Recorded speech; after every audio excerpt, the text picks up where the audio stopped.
Welcome to Trinity Smokers channel. I'm Seth Farmer. Stick around while I walk through how I customized this offset smoker into the ultimate pit that I was looking for.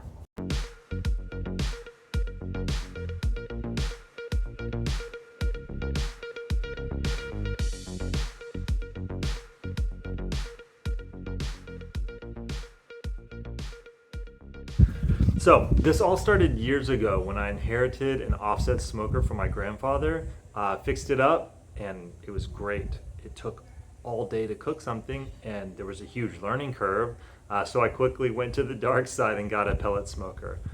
It was really simple, it was fun to use, fun to start out with and start barbecuing, but the problem is I just couldn't get the flavor that I got with the offset.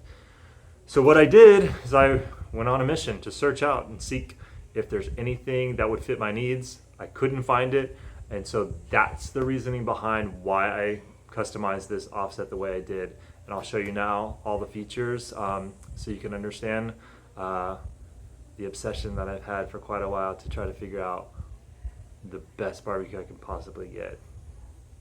So I used the Old Country BBQ pits offset smoker as the foundation from where I started customizing my pits. I really liked their initial design, but I felt they needed some additional features, so I started here.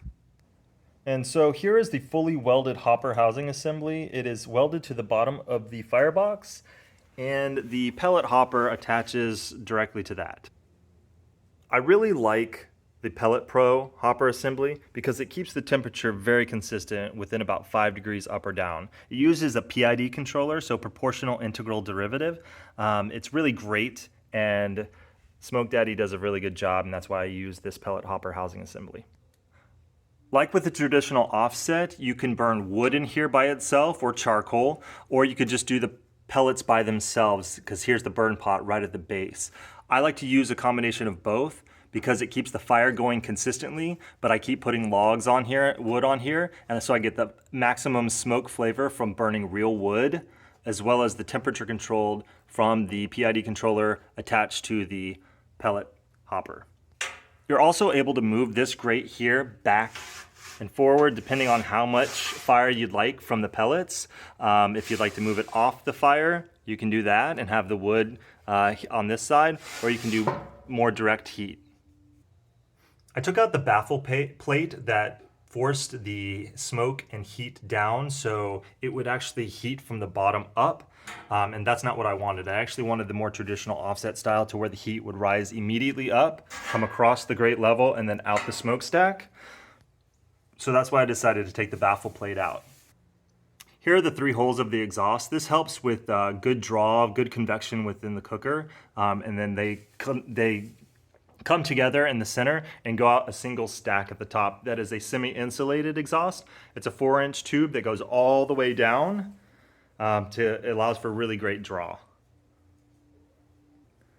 The temperature probe is in the cook chamber at grate level, and I put it here towards the end where it exhausts out. This just helps give a really good accurate representation of what this chamber, what the temperature is in this chamber to allow for a really efficient, really consistent cook. This has a large bottom grate where you're gonna of course put your pork butts or your briskets. Top, smaller grate would be great for anything you wanna cook a little bit hotter. A really nice feature is also this direct grate, and you can do reverse searing on this, you can do burgers. It's just a really good feature because the pellets actually create the direct flame and fire that you keep on, and then you can grill right here at the top grate.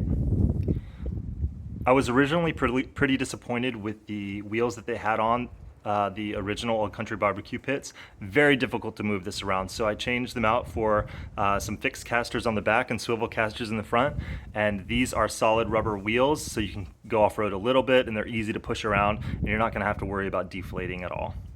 Alright, so here's the pellet smoker in combination with a log right above. You can put wood in by opening this back door here, or sometimes I just open up the top and put the wood right on. I'm cooking a pork belly right now, and as you can see, we're about an hour in.